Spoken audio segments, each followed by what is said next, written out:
Hi guys, and welcome to The Crasher. Tonight we have the honour of crashing Bridget Sakr's place. Bridget, you all know her, she ran, what was the seat that you ran? I ran for the seat of Stratfield for state, and by-election. Yep, and of course we all know the circumstances with media, through the media and stuff like that, about how, what happened to Bridget and her family. But tonight, as you know guys, The Crasher is about a celebration of life to overcome the obstacles in life, to try and find positive in everything that is negative. So firstly, I want to say thank you for inviting us to your home, Bridget. You're an inspiration. Welcome to my home, Romeo. And I'm going to cut straight to it. Bridget, where do you find the strength, and where do you find the strength every day to do what you do? Yeah.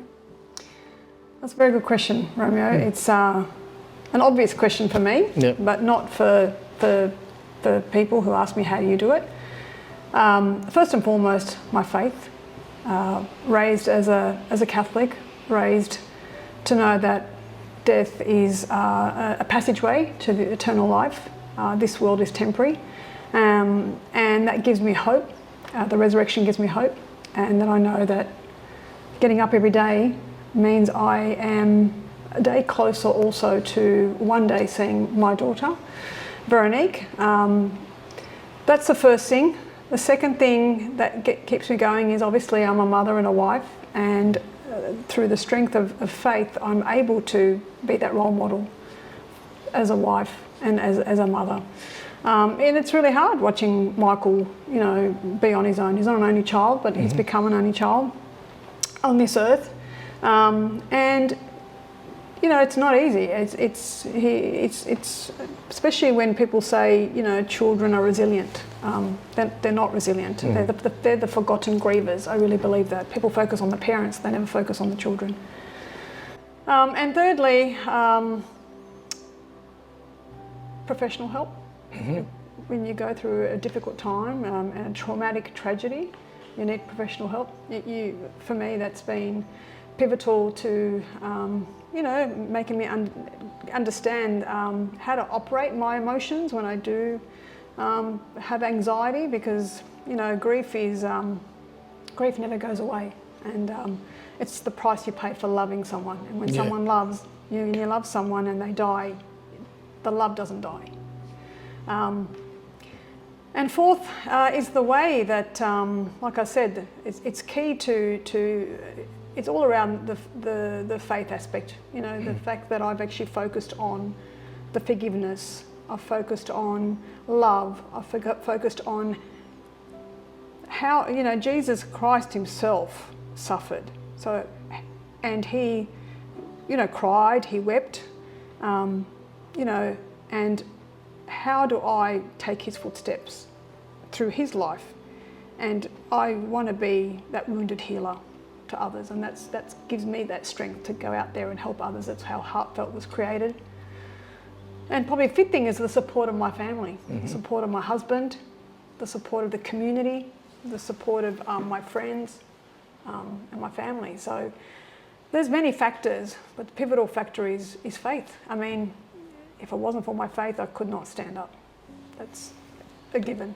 I'm going to not talk too much about it, but there is one thing I'd like to say or ask. Have you noticed a change in the community around you, and as like an Australian community as a whole, you leading the way with the forgiveness? Yeah. I have. You have been a very powerful influence on me and my family on how to become not just good Christians, but good people. Yeah. Helpful and, forgiving.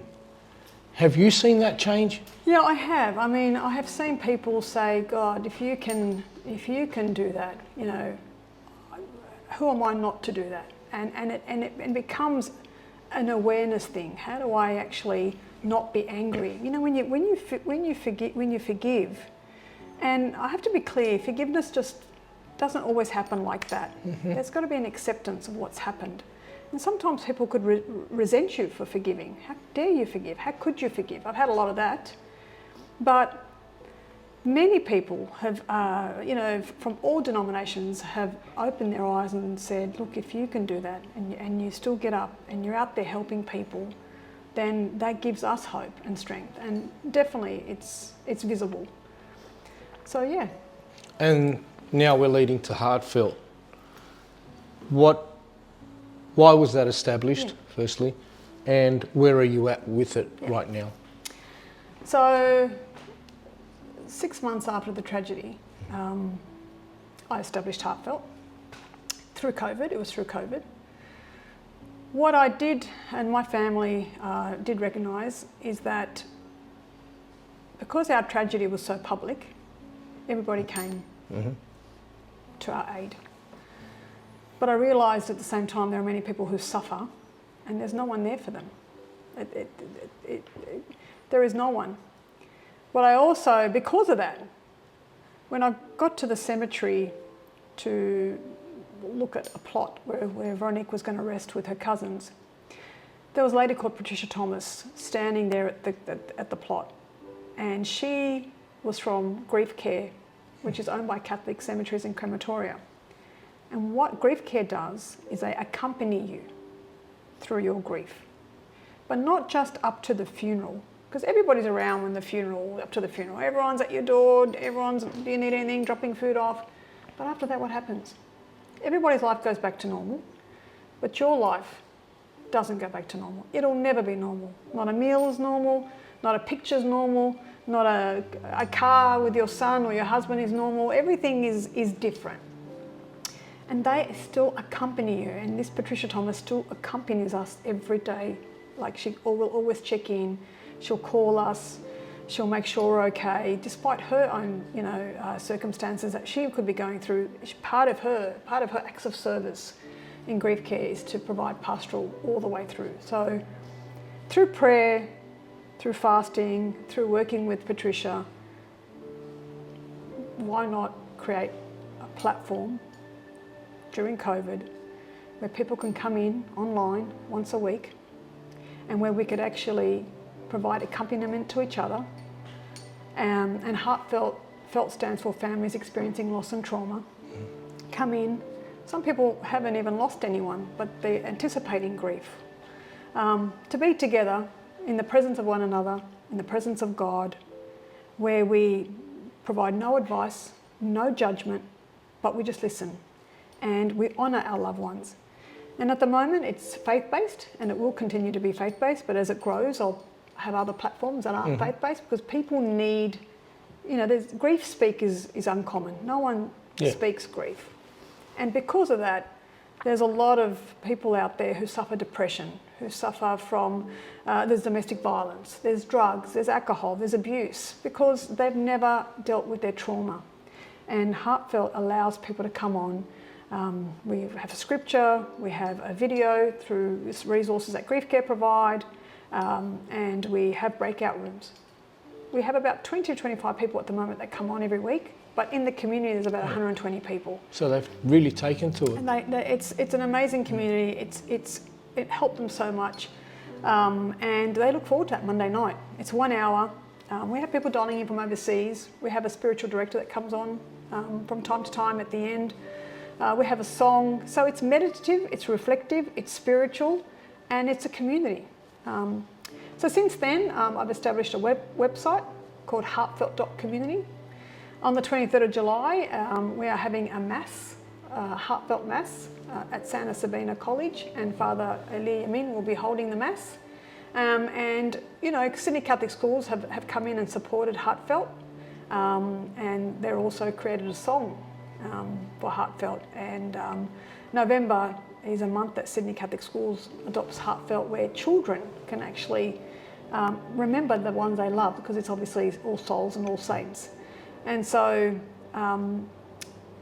that's why Heartfelt was created, and I would like to see it grow, have a far wider reach, and tailor it to other denominations, tailor it to people of no faith.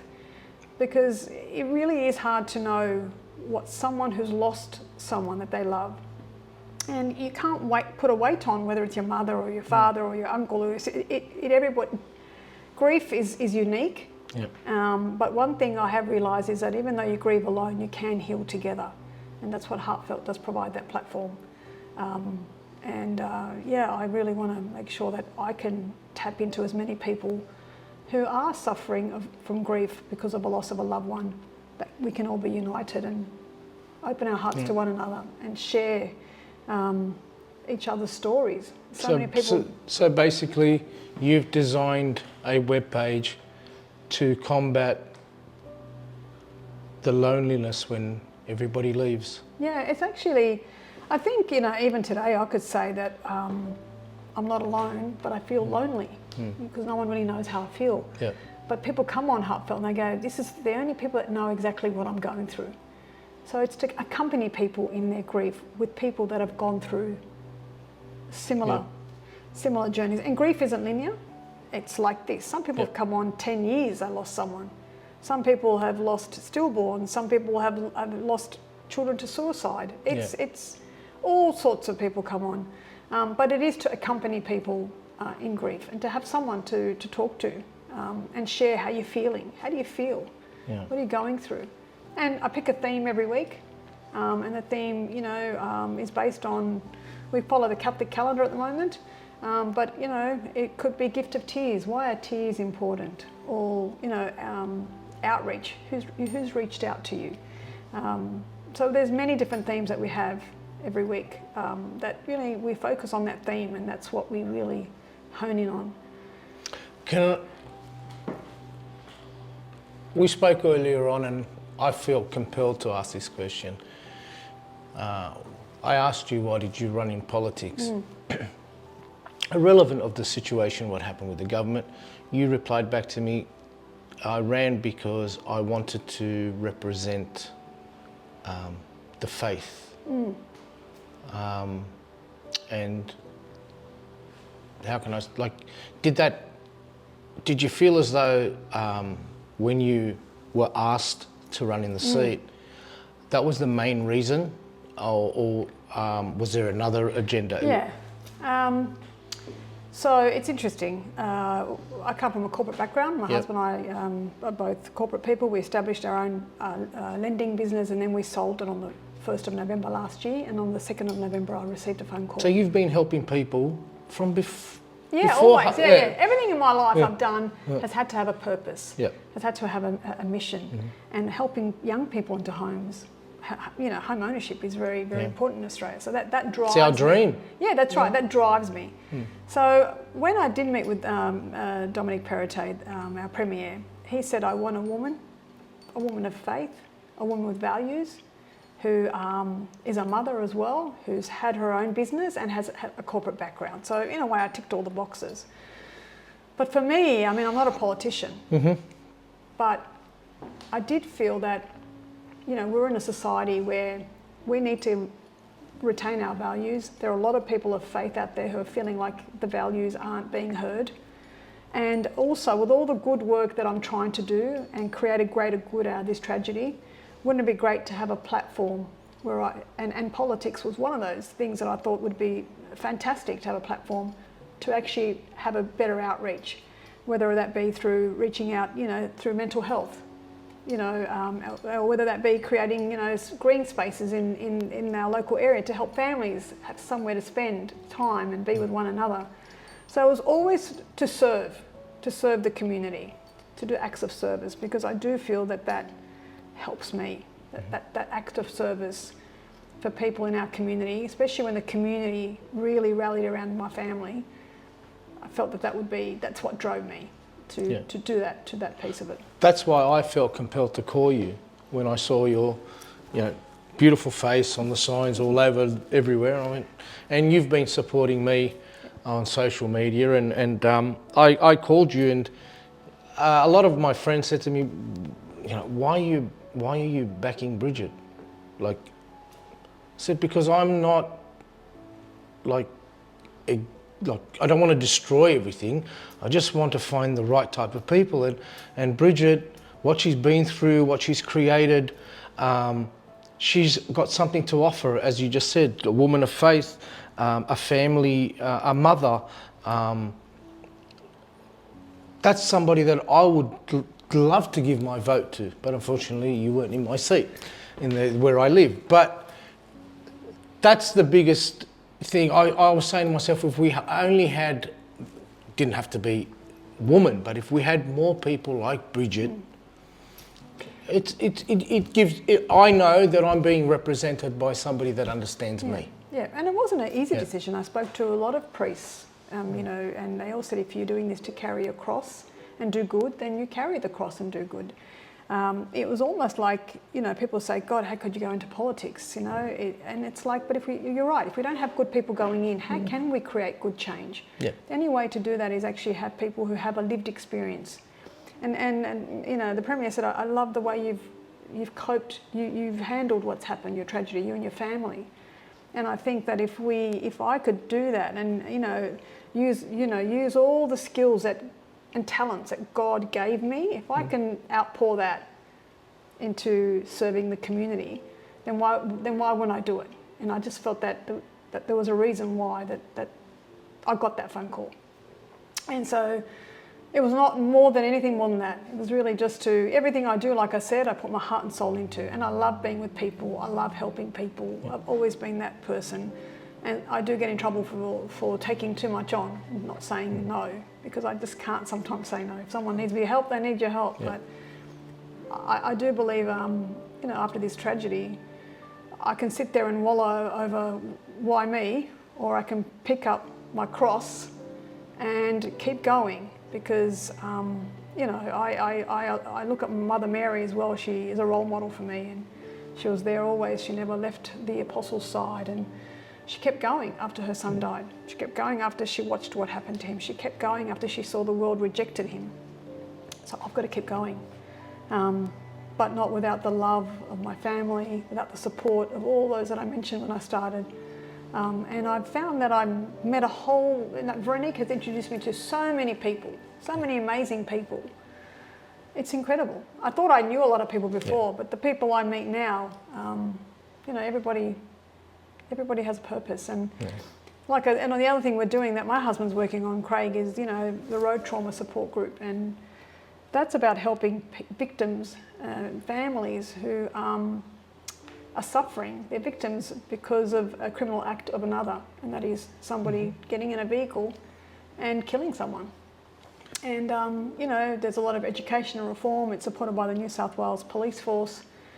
And, we're doing a lot of work around that as well, and Craig's very heavily involved in that. So I think, Veronique and the children have really got everybody doing something, It sounds as though you and your husband, you sort of, this positive energy, you're just feeding off each other. I mean, I just told me now, Craig, do you want to tell us about supporting? Yeah, I think you should talk about the trauma, accident trauma group. Craig, can you please tell us about this, what is it? Trauma support. Road Trauma Support Group. Sure, Romeo. Look, sadly, 300 people a year die on New South Wales roads.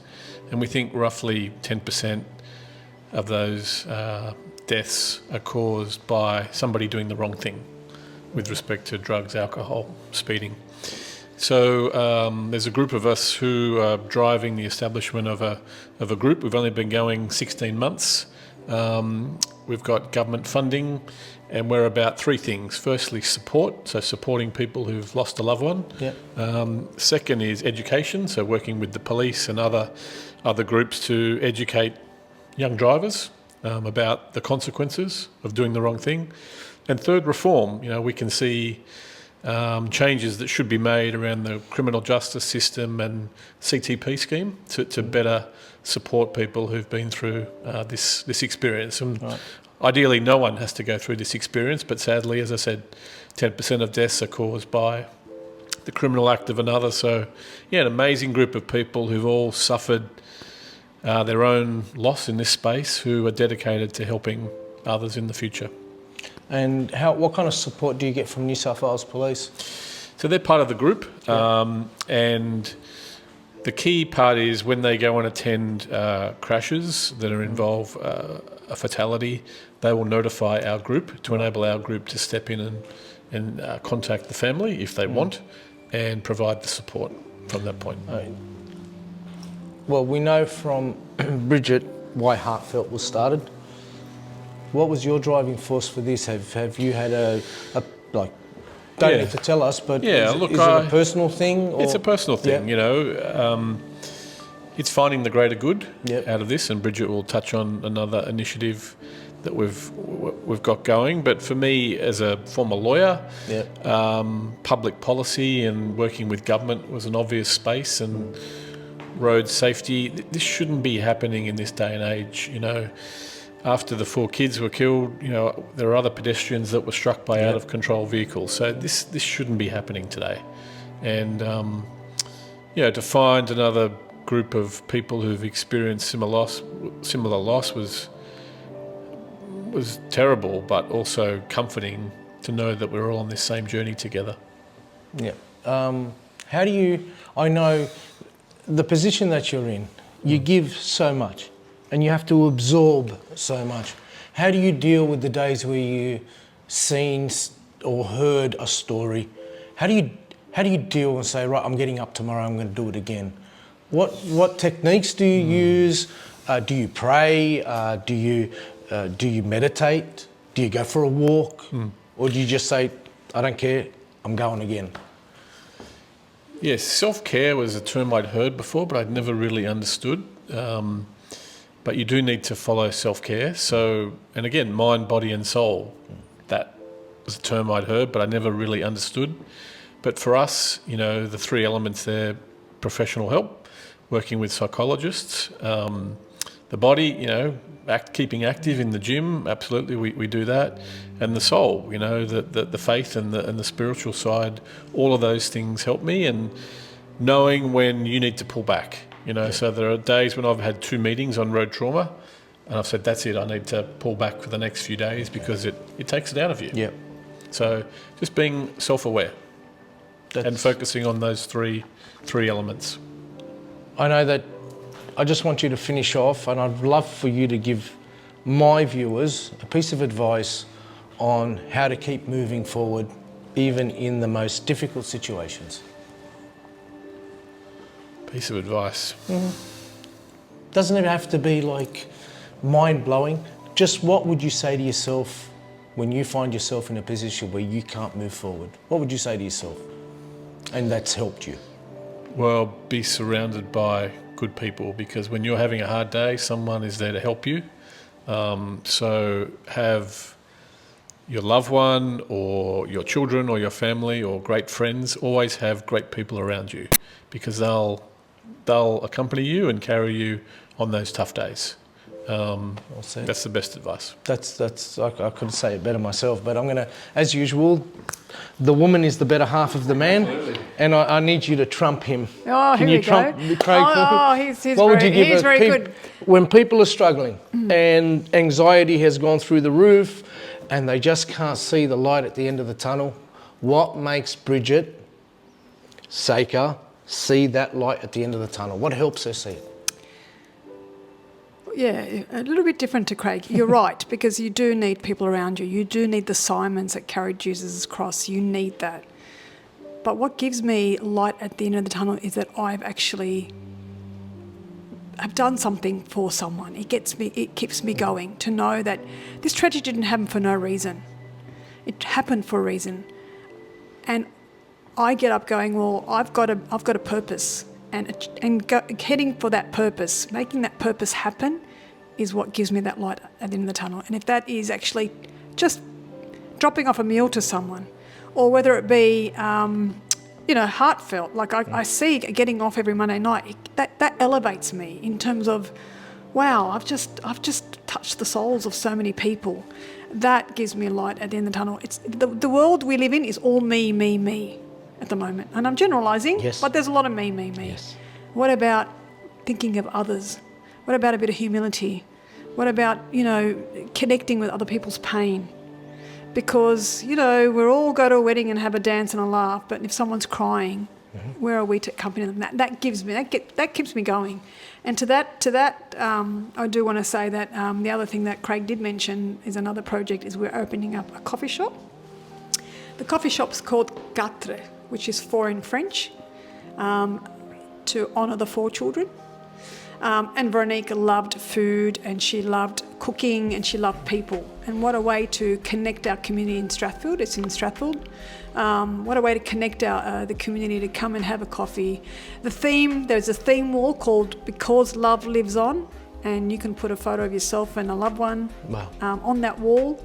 And it's a place where we want people to speak of their loved ones. It's not a place to go, it's not a remembrance place, but it's a place where you can feel comfortable. Celebrating life. Celebration of life.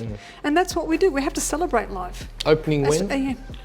Do we have a... Yeah, well... Do I have a scoop? Yeah, we do actually. Family and friends, we're just opening for a few hours on Sunday, but then we'll be opened shortly thereafter, next Wednesday. Next Wednesday, opening day. Oh, that's fantastic. I'll definitely be there. I love good cafes. Yeah, 7 Cave Road. Please come. And that's what we love. We love people. What keeps me going is people. That's what we're here for. All this stuff you touch, it's temporary. Can we just touch on Heartfelt, the email, the webpage? It's also on Instagram and Facebook, but you can fill my followers in. And then I need you to talk about the tragedy, the road trauma support group. Trauma. Yep. Where they can get Facebook, Instagram. Let me just get another one. So please look at the website. We are on Facebook and Instagram, but the website is heartfelt.community. And if you are of faith and you'd like to come to Mass, we are holding a Mass on the 23rd of July. At Santa Sabina College, which is 90 The Boulevard in Strathfield, where we are going to be there to honour our loved ones who've gone before us. Beautiful. And they're still with us, and we've got to honour them. That's right. Beautiful. So thank you. Greg? Yeah. That's yours. The website for the Road Trauma Support Group is roadtraumasupportnsw.org. So Road Trauma Support nsw.org. That's where you can find all about the Road Trauma Support Group. Excellent. Can I say one more thing? Yeah, absolutely. I want to say one thing that is really important. When someone that you love is no longer with you, it's not just them that's missing, it's their whole community that goes with them. Mm-hmm. And I think no one understands when you do lose someone, it's their friends, it's their sports, it's their whole community. I'm speaking as a mother, but every person has a community.